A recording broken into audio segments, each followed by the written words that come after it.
예, 누구든 용납할 수 있는 사람, 누구든 용납할 수 있는 사람이란 제목으로 하나님 말씀 증거하도록 하겠습니다. 이스라엘은 족보 사회입니다. 지금 이 히브리서는 유대계 출신의 크리스찬들에게 쓰여진 성경이라고 그랬죠. 그러니까 유대 배경을 갖고 있습니다. 족보 사회입니다.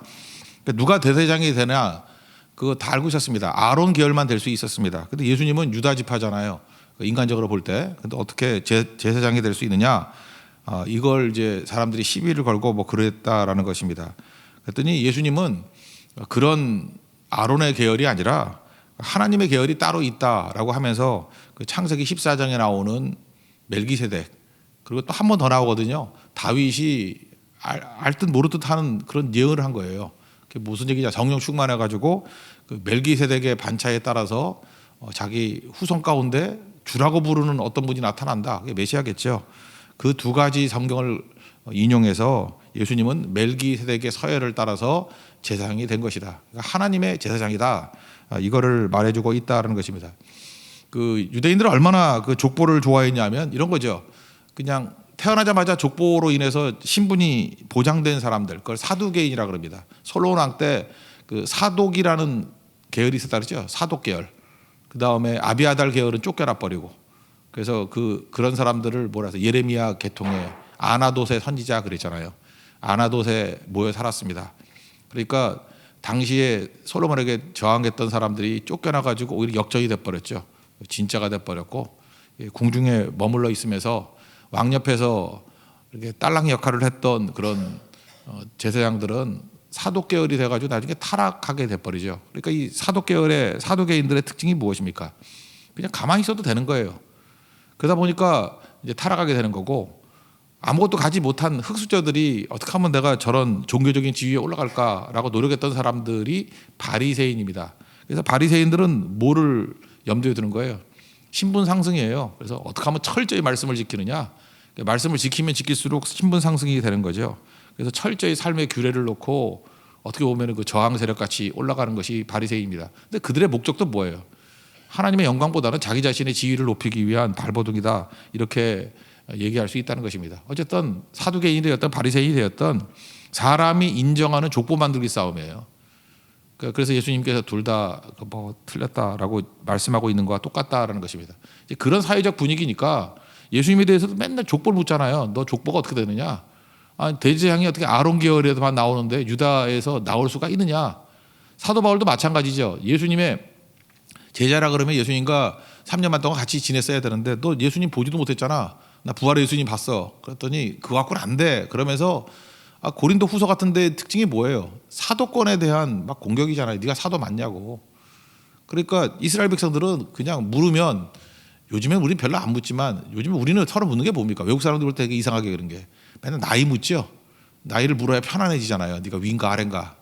그죠? 근데 옛날에 조금만 전만 해도 뭐 어디 출신인지 아니면 또 어느 집안 출신인지 이 족보 되게 관심이 많았다고요.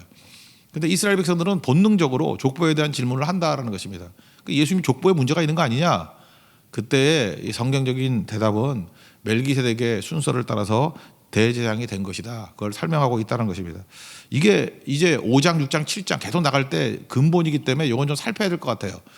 창세기 14장에 보면 그 롯이 잡혀갔을 때 그것 때문에 그 전쟁이 벌어지지 않습니까? 롯이 잡혀간 게 아니라 전쟁이 벌어지죠. 남북 간에. 그죠? 이후에도 건절했지만 그 다음에 북방의 4개국에 또 남방 5개국의 전쟁이 있었죠. 그 크나큰 전쟁이 있을 때 아브라함이 승리를 이끌고 돌아옵니다. 그때 두 명의 왕이 기다리고 있다 그랬죠.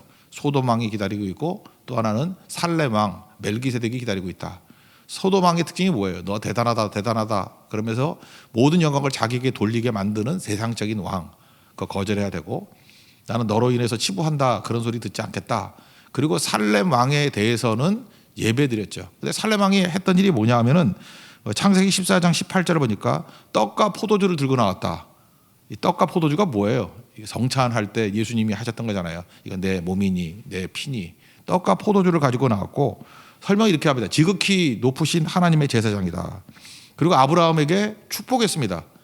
그러니까 이게 예수님이라는 거예요. 이게 구약에 나온 예수님. 예수님이 그를 축복했고 또 이렇게 기도합니다. 천지의 주제이시오 지극히 높으신 하나님이여 아브라함에게 복을 주시옵소서. 예수님 역할 한다는 거예요. 예수님이라는 거죠.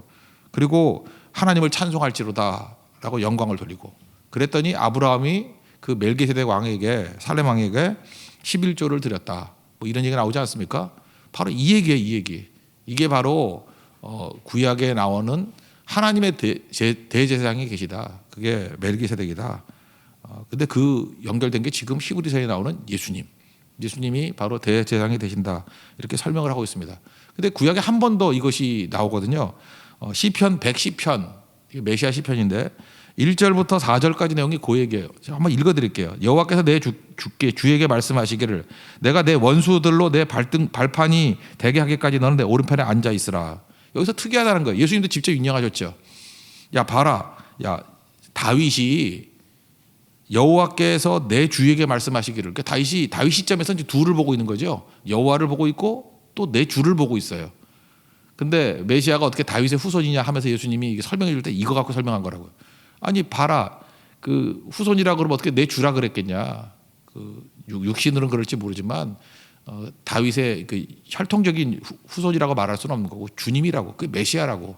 그래서 다윗의 시점으로 할 때 여호와께서 내 주에게 그 원수를 발판으로 삼을 때까지 내 옆에 앉아 있으라 말씀하셨다라는 거예요. 이건 뭐죠? 성령의 영광 가운데 예수님을 바라본 다윗의 시편이다, 그런 얘기입니다. 그래서 내가 귤을 보내줘가지고 원수를 뭐 물리치겠다, 뭐 이런 얘기를 하고, 그다음 뭐 유명한 구절이 있죠. 주의 권능의 날에 예수님이 심판으로 오실 때 주의 백성이 거룩한 옷을 입고 나타나고, 뭐 청년들이, 새벽 이슬 같은 청년들이 주께 나온도다. 이거 뭐 많이 찬양하잖아요. 청년에 관한 얘기만은 아닌데 이걸 문맥을 모르니까 그렇게 해석을 하는 거지. 그런 얘기. 그러면서 4절의 얘기가 여호와는 맹세하고 변하지 아니하시리라. 이르시기를 너는 멜기세덱의 서열을 따라 영원한 제사장이라 하셨도다. 이렇게 구약에 딱 2번 나옵니다. 시편 110편의 1절부터 4절까지의 맥락에서 멜기세덱의 서열에 따라서 하나님의 제사장이 있다. 그리고 창세기 14장 이거를 근거로 해서 여기 멜기세덱의 서열에 따라서 제사장 된 것이 예수님이다, 이런 설명이에요. 5절과 6절 한번 읽어보겠습니다. 시작. 또한 이와 같이 그리스도께서 대제사장 되심도 스스로 영광을 취하심이 아니요 오직 말씀하신 이가 그에게 이르시되 너는 내 아들이니 내가 오늘 너를 낳았다 하셨고, 또한 이와 같이 다른 데서 말씀하시되 내가 영원히 멜기세덱의 반차를 따르는 제사장이라 하셨으니, 이렇게 설명을 하고 있다라는 것입니다. 오늘 이제 일반적인 얘기에서 우리에게 적용 얘기는 이거예요. 예수님이 이제 아론 계열이 아니라 멜기세덱 계열이다, 하나님의 제사장이다, 뭐 이건 맞는 얘기고, 그 다음에 우리에게 주신 말씀이 뭐죠? 우리도 예수님 믿고 나면 이제 만인 제사장이 된 거죠. 아론 계열만 되는 게 아니라 예수님 믿고 난 다음에 이제 예수님의 계열이기 때문에 우리도 하나님의 제사장이 돼서 누구나 다 제사장이 될 수 있다는 거죠. 누구나 다. 목사만 되는 게 아니라 여러분 전부 다 제사장이에요. 그걸 뭐라 그러죠? 만인 제사장. 또 동시에 우리는 만인 신학자가 될 수 있어요. 뭐 몇 사람만 공부하는 게 아니라 여러분도 공부하면 다 신학자 될 수 있어요. 그죠? 그러니까 공부하라는 거예요. 보통 사람들도. 만인 신학자. 또 옛날에는 보내심 입은 사람만 부르심과 보내심이거든요. 항상 보면은 하나님께서 부르셨고 보내셨다. 부르셨다 그럴 때의 개념이 제자고, 보내셨다 그럴 때의 개념이 사도예요. 사도란 개념이 보내심을 입은 자예요. 그러니까 제자를 불렀다 그러잖아요. 불렀다는 개념으로는 제자라고 부르는 거고, 예수님이 제자 그럴 때는 부르심에 초점을 둔 거예요. 제자가 나중에 뭐가 돼요? 사도가 되죠. 왜? 보내심을 입은 자이기 때문에. 우리는 항상 그래요. 주님이 부르시고 보내신다고. 그죠? going structure, coming structure, going structure. 두 가지가 있다는 거예요. 오라, 가라. 그죠? 이 두 가지가 있다는 것입니다. 그래서 제자와 사도. 두 가지가 있다는 거죠. 근데 우리가 이제는 만인 제사장이 된 거죠. 그 다음에 동시에 만인 신학자가 되고 또 동시에 만인 선교사가 된 거예요. 우리 다 나가라는 거죠. 그죠? 망국에 다니면서 복음을 증거하라. 이게 바로 만인 선교사, 그 얘기가 똑같다라는 것입니다. 다 합친 개념이 뭐예요? 만인 제사장이다. 누구나 다 할 수 있다. 뭐 특정한 사람만 하는 것이 아니다, 그런 얘기라는 것입니다. 그러므로 제사장에 대해서 일반적인 논이 이제 나오는데 1절부터 4절까지 먼저 읽어보고 한번 설명해 드릴게요. 1절부터 4절까지 읽겠습니다. 시작. 대제사장마다 사람 가운데서 택한 자이므로 하나님께 속한 일에 사람을 위하여 예물과 속지 않은 제사를 드리게 하나니, 그가 무식하고 미혹된 자를 능히 용납할 수 있는 것은 자기도 연약에 휩싸여 있음이라. 그러므로 백성을 위하여 속죄제를 드린 것 같이 또한 자신을 위하여도 드리는 것이 마땅하니라. 이 종기는 아무도 스스로 취하지 못하고 오직 아론과 같이 하나님의 부르심을 받은 자라야 할 것이니라. 그러니까 우리도 만인 제사장이잖아요. 우리도 우리에게 한번 적용을 해보자는 거예요. 그러면 만인 제사장으로서 우리가 갖춰야 될 것들이 뭐냐? 첫째는 무슨 일을 할 것인가를 결정해야 되는데 그게 바로 뭐냐 하면 스스로 결정하는 게 아니라는 거야. 우리는 부르심에 대해서만 일을 해야 되는 거예요. 그러니까 제사장은 부르심 입은 거거든요. 그러니까 부르심에 응답하라. 부르심 받은 것만 가지고 일을 하라. 이게 되게 중요한 거라는 거죠. 우리 종종 보면은 이게 젊었을 때 많이 그러잖아요. 자기가 비전이라는 이름을 가지고 야망 가지고 일하려고 그래요. 이름은 비전인데 내용은 욕심이에요. 그래서 내가 뭘 하고 싶다. 맨날 하고 싶은 게 많은 거예요. 아직 어려서 그래요. 그죠? 근데 이게 믿음이 성숙해지면은 인생이 길지 않다는 걸 깨닫게 되거든요. 그리고 진짜 시간을 잘 써야 된다는 걸 깨닫게 돼요. 그러면 그때 깨닫는 게 바로 뭐냐 하면은 어떤 일을 할 것입니까? 이렇게 물으면 하나님께서 부르시는 거를 하겠습니다. 이게 맞는 얘기예요. 이렇게 교회도 마찬가지죠. 교회도 무슨 일을 할 것입니까? 혼자 앉아가지고 이렇게 머리 짜내는 게 아니고 이렇게 예배 드리는 가운데, 기도하는 가운데 하나님이 부르시는 데가 있어요. 부르시는 일에만 응답해도 우리의 시간을 다 드리기에 부족해요. 그러니까 부르심 따라 인생을 사십시오. 어떻게 살아야 됩니까? 그러면 그냥 예배부터 드리라 그러잖아요. 이유가 뭐예요? 그 야망에서 나오는 게 아니라 예배 드리다 보면은 하나님께서 말씀 가운데 기도하는 가운데 나를 부르시는 게 있어요. 이렇게 똑같이 말씀을 듣는데도 부르심이 달라요. 어떤 사람이 이게 나에 대한 콜링이구나. 그래서 그 부분에 대해서 이렇게 뜨거움이 생기고 그걸 놓고 기도하고 그걸 놓고 순종하다 보면 부르심에 응답하는 인생을 산다고. 그 제사장은요 스스로 내가 제사장 할래 그게 아니에요. 부르심 받은 사람이라니까요. 부르셔서 택함 받은 사람이다. 계속 강조하잖아요. 여기 한번 1절 같은 데 보세요. 뭐라고 돼 있어요? 대제사장마다 사람 가운데서 택한 자라고. 부르심 입어서 택한 자다 그렇게 얘기를 하죠. 또 4절 같은 데 뭐라고 돼 있어요? 이 종기는 아무도 스스로 취하지 못하고 오직 아론과 같이 하나님의 부르심을 받은 자라고. 우리가 부르심이 입은 자란 거예요. 그러니까 부르심에 대해서만 응답하는 일 이게 너무너무 중요하다는 것입니다. 그러니까 부르심 없이 시스템만 가지고 살다 보면은 문제가 되겠어요. 이 사두개인의 특징이 뭐예요? 부르심이 없어요. 그냥 시스템에 따라서 아버지가 뭐 하니까 나도 하고 그러니까 세습이라 그러죠. 그러니까 그렇게 되는 게 문제가 돼요. 우리도 마찬가지예요. 어떤 사람 부르심 갖고 얘기를 안 하고 뭐 이런 거 있죠. 목사인데 뭐 4대째 목사 집안 그 뭐 어쩌라고. 요한복음에 나오잖아요. 이런 혈통으로나 육정으로 난 것이 아니라 하나님께로서 난 거라고. 그게 무슨 뜻입니까? 하나님의 부르심에 대해서 응답하는 것이 진짜지 무슨 혈통 육정 그런 거 내세울 때는 그 아론 계열이다. 옛날 얘기다. 그렇게 하는 거 아니라는 거예요. 모든 성도들 이제 우리 만인 제사장을 부르심을 입었잖아요. 이제부터 어떻게 사셔야 됩니까? 왜 우리가 예배드리고 왜 기도하는 거예요? 부르심 때문에 그래. 부르심. 하나님 나를 어떻게 부르셨습니까? 뭐로 부르셨습니까?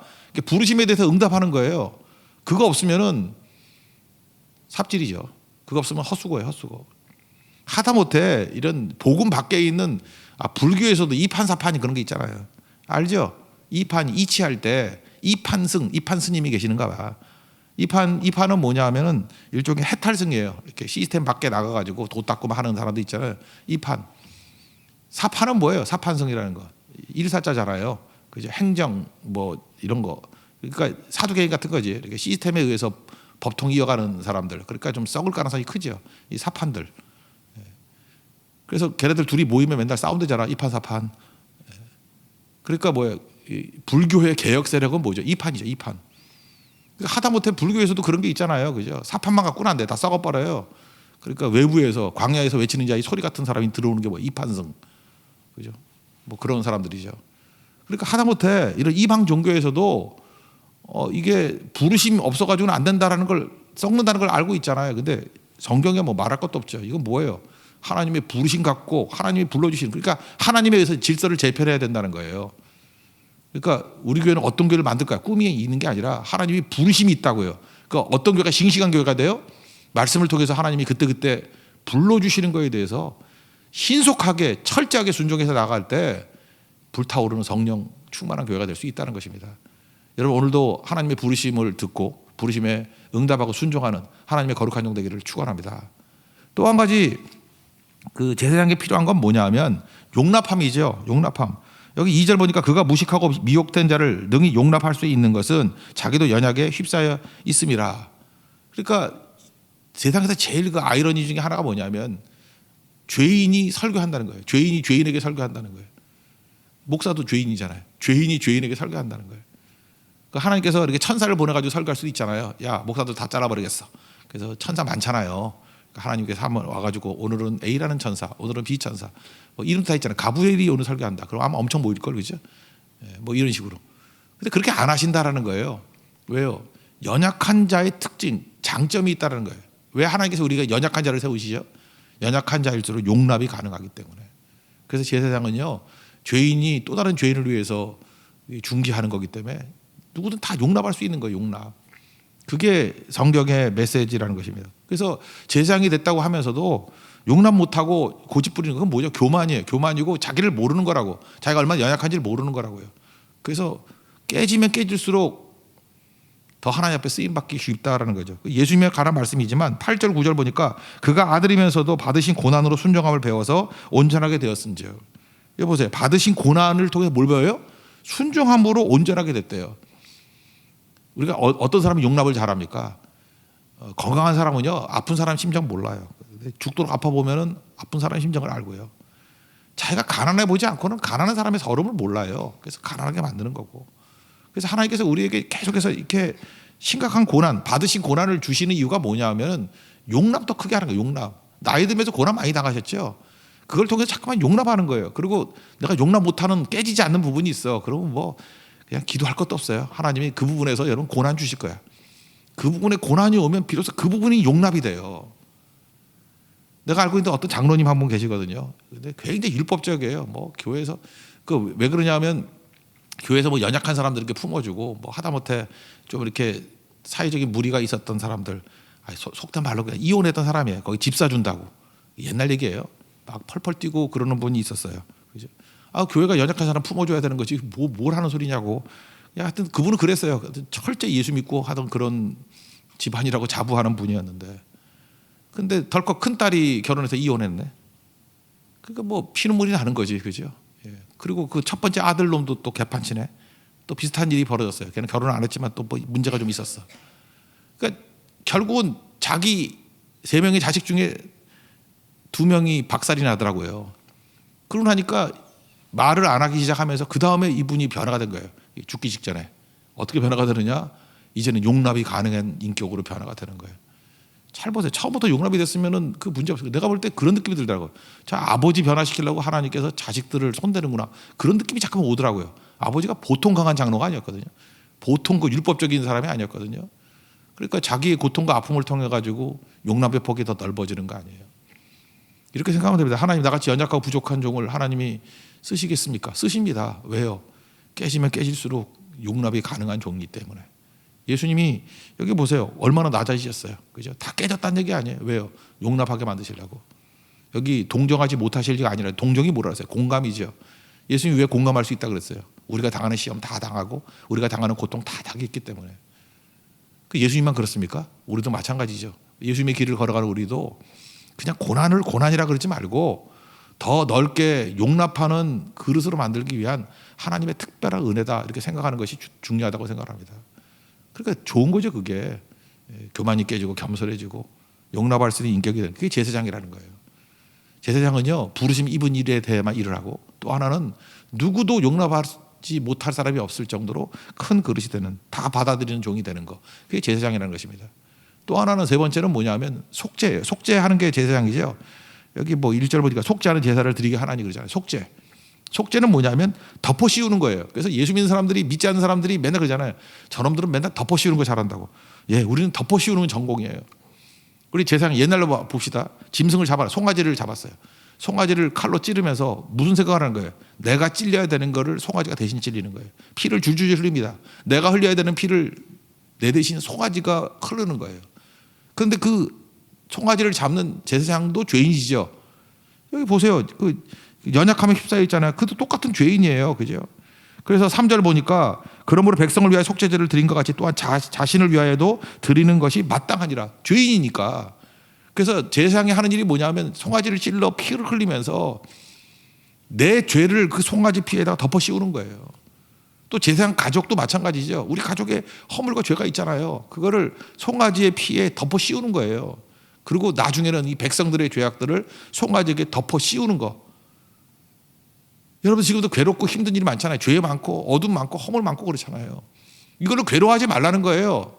송아지가 아닙니다. 이제는 예수님이 제물이 되신 거 아니에요. 예수님께 다 덮어 씌우는 거예요. 그죠? 내가 이렇게 지긋지긋한 죄를 졌습니다. 내가 이게 허물이 많습니다. 이게 난 잠도 안 옵니다. 이 죄책감 때문에.